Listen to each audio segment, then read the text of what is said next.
What's going on, everyone? Jeremy here from The Quartering, and it has been, wow, a long time since I got to talk about anything Marvel related, specifically any new Captain Marvel news. We've got Captain Marvel 2 news, as well as what the MCU fans disliked the most about Avengers Endgame. Now, though Avengers Endgame has come and gone, the recent DVD release has fans revisiting the ultimate conclusion. By the way, is anybody even buying DVDs anymore? I feel like physical media is just long gone. I miss actually collecting DVDs, just like I miss collecting video games. But it seems like they've gone the way of the dodo bird. Nonetheless, Avengers Endgame was an emotionally impactful joyride infused with walks down memory lane as we travel through the past humorous fight sequences and some of the most memorable dialogue and monologues the franchise has ever seen. We finally got to hear Cap utter the words, "Avengers Assemble." And it's not the same movie magic. If that's not some movie magic, what is? Endgame has raised the bar so high for superhero realm that most believe another film at its level may never reach the silver screen. However, we have faith in Marvel to continue defying our expectations. All ready for Avengers 5 yet? As we prep for the future of Phase 4 and the power of Disney Plus is bound to usurp from current streaming platforms, it's bittersweet to reminisce from Robert Downey Jr.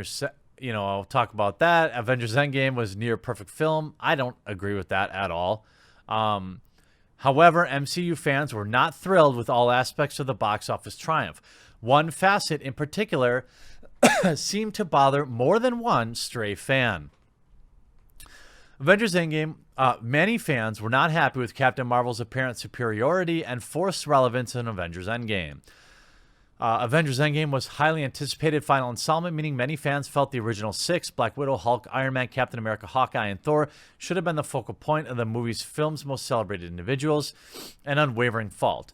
As a result, some MCU enthusiasts argue that Captain Marvel retained too much power and influence. The film's persistence that she was unparalleled in strength felt forced and out of place.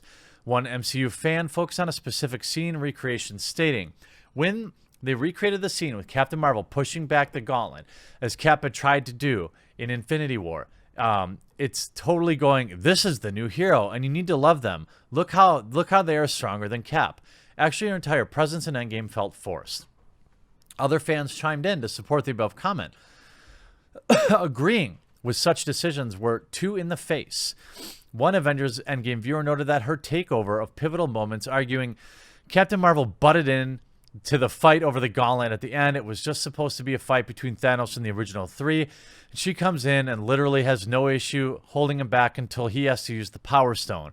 Thanos could slap Hulk easily and throw Thor around like a child, but it takes cosmic power of an Infinity Stone to beat Captain Marvel. Really cheapen the other three, making them feel almost useless. In short, many fans argued that Captain Marvel's powers, due to the sheer excess in which they were illustrated, awarded her too much attention, seizing the spotlight from Avengers, who have been in the franchise since the beginning. On the other hand, Captain Marvel fans argued that the extent of her powers warranted her relevance in the plot trajectory. I mean, obviously, I'm a huge Captain Marvel fan.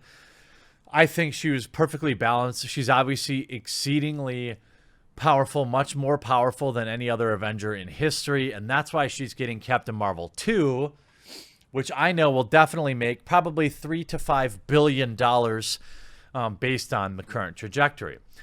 Captain Marvel 2, Kamala Khan, rumored to make her MCU debut. Please, please let this happen. Following all the details and rumors surrounding Secret Wars movie and all Phase 5 plans, now being claimed that Kamala Khan, aka Miss Marvel, will be making her MCU debut in Captain Marvel 2, starring Brie Larson. TVO from Lords of the Longbox claims that Miss Marvel is set to make her MCU debut in Captain Marvel 2. However, ABC is said to have been developing a Miss Marvel for TV series, so Disney and Feige are still working some things out. Look, this is kind of the natural progression of things. You get a TV series and then you get into a movie, so it's very possible that she'll get a TV series next year and then be in the movie 2 years from now, certainly. Miss Marvel wanted by Captain Marvel 2 and ABC. It's known that ABC recently passed on a female Marvel TV series in past January, and they've been eyeing another female Marvel TV series once Agents of S.H.I.E.L.D. ends. So perhaps it was related to Kamala Khan and Miss Marvel. We also saw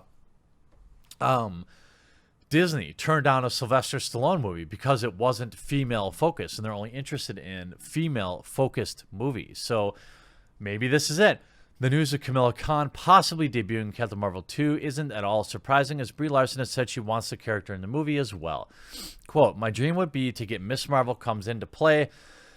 Brie Larson said at the Singapore press conference for Captain Marvel about who she would like to be paired up in the future.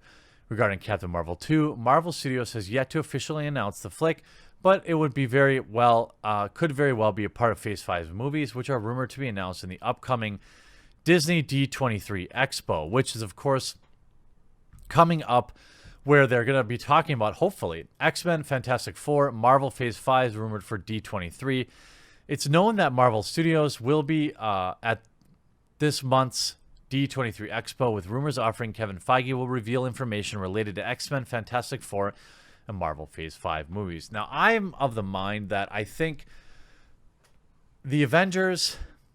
X-Men is probably, it might just be dead as their own standalone franchise. I could see Disney taking time to put the X-Men into Marvel movies. I think that maybe that's the best for them. I'm not exactly impressed with the existing X-Men staff or cast. I'm not impressed with the recent X-Men movies.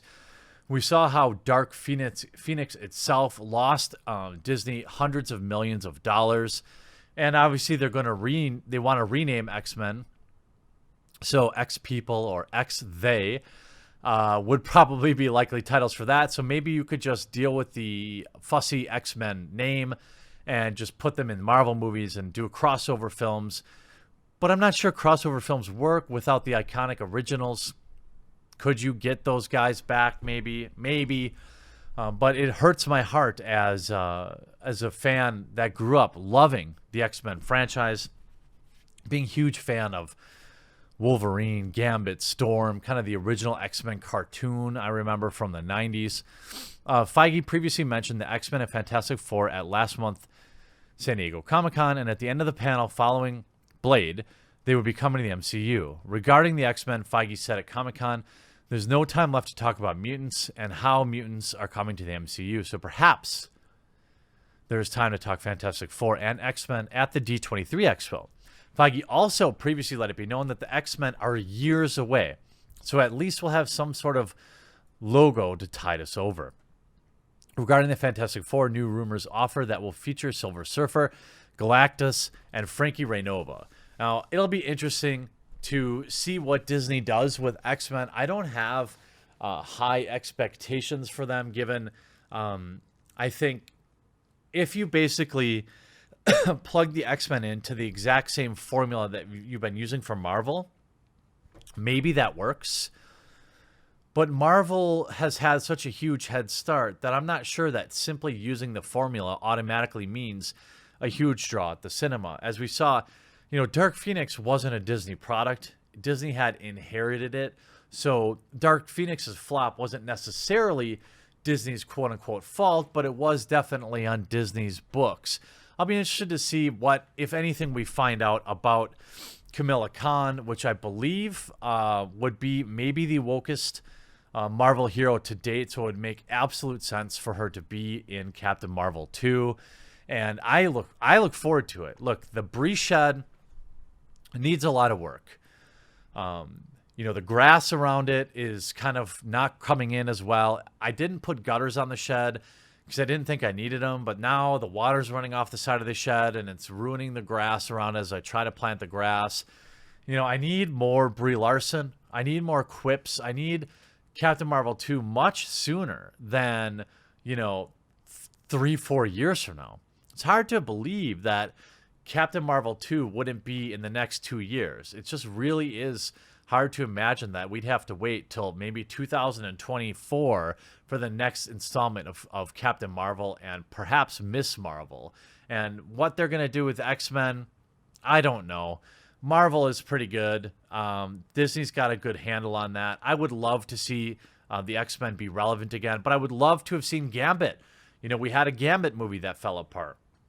I would love to see Storm, Gambit, Cyclops, kind of that original group, Wolverine, you know, and Beast all together again, and maybe not necessarily big Hollywood A-list actors, but people that can maybe embody the role. I mean, we've seen movies like Guardians of the Galaxy.